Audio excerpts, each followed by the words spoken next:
ইউসুফ আলাইহিস সালামের কথা বলে আল্লাহ তাআলা বলছেন, যালিকা মিন আম্বাইল গায়বি নুহিহি ইলাইকা ওয়া মা কুনতা লাদাইহিম ইজ আজমাউ ওয়া হুম ইয়ামকুরুন। এটা হচ্ছে সেই অজ্ঞাত কাহিনী যা আমি ওহীর মাধ্যমে আপনাকে জানাইছি, অথচ তার ভাইয়েরা যখন ইউসুফ আলাইহিস সালামের বিরুদ্ধে ষড়যন্ত্র করছিল তখন আপনি তার কাছে ছিলেন না, আমি আপনাকে জানাইছি ওহীর মাধ্যমে। মূসা আলাইহিস সালামের ঘটনা আল্লাহ তাআলা বলে তারপরে বলতেছেন, ওমা কুনতা বিজানিবিল গারবি ইজ কাদাইনা মূসা আমরা ওমা কুনতা মিনাশ শাহিদিন। মূসা আলাইহিস সালাম তিনি পশ্চিম সেই সিনাই পর্বতের পশ্চিম দিগন্তে, পশ্চিম প্রান্তে তিনি যখন আক্রান্ত হয়েছিলেন সেখানে আপনি উপস্থিত ছিলেন, আমি আপনাকে ঘটনার মাধ্যমে জানাইছি। মূসা আলাইহিস সালামের উপরে যেখানে ওহী নাজিল হয়েছিল সে জায়গাটাও আল্লাহ তাআলা আমাকে দেখাইছেন, আলহামদুলিল্লাহ। মিশর কায়রো এর রাজধানী, মিশরের রাজধানী কায়রো, জামিয়া আল আজহার পৃথিবীর বহু পুরাতন ইউনিভার্সিটি,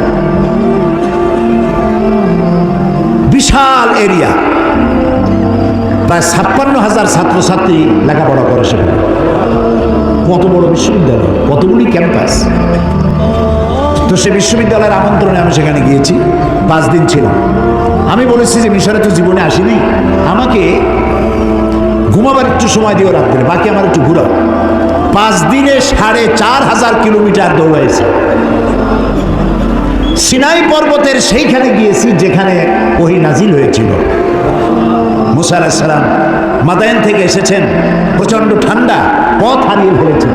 স্ত্রীকে বলছেন সাথীদেরকে এখানে অপেক্ষা করো, আমি একটু ওই যে আগুন দেখা যায়, আমি হয় আগুন আনবো আর না হয় আগুন দিয়ে আলো দিয়ে রাস্তা চিনে নেবো কোন দিকে যেতে হবে। ফালাম্মা আতা, যখন তিনি ওই আগুনের কাছে গেলেন, নুদিয়া ইয়া মূসা ইন্না আনা রাব্বুক, হে মূসা এটা আগুন টাগুন কিছু না, আমি তোমার রব, আমি তোমার আল্লাহ। ফাখলা আলাইক ইন্নাকা বিল ওয়াদিল মুকাদ্দাসি তুয়া, জুতা খোলো, এখানে আমার নূর পড়েছে, সুবহানাল্লাহ, জুতা খুলে আসো। ওয়াদি মুকাদ্দাস, ওয়াদি বলা হয় 2 পাহাড়ের মাঝখানে যে সমতল ভূমি থাকে এটাকে আরবিতে বলা হয় ওয়াদি, আর বাংলায় বলা হয় উপত্যকা। তো আমরা যখন গেছি ওয়াদি মুকাদ্দাস সাইনবোর্ড দেখেছি, জুতো আগেই খুলছি বয়স, তারপরে গেলাম সেখানে। যেই গাছের উপরে আল্লাহর নূর পড়েছিল সেই গাছটা, ওরা বলে এটা সেই গাছ। তো আমি এর ঐতিহাসিক সত্যতা নাই বলে মনে করতে পারলাম না যে এটা সেই গাছটাই। ওই গাছের পাতায় পাতায় অনেক চিঠি। আমি জিজ্ঞেস করলাম এই চিঠিগুলি কিসের? বললো যে ইহুদিরা আসে, খ্রিস্টানরা আসে, মুসলমানরা আসে, আল্লাহর কাছে চিঠি লিখে ওখানে ধুয়ে যায়। এই খাই খাই কাম না পাইলে করবে কি? তো এটা আমার বলার উদ্দেশ্য ছিল না।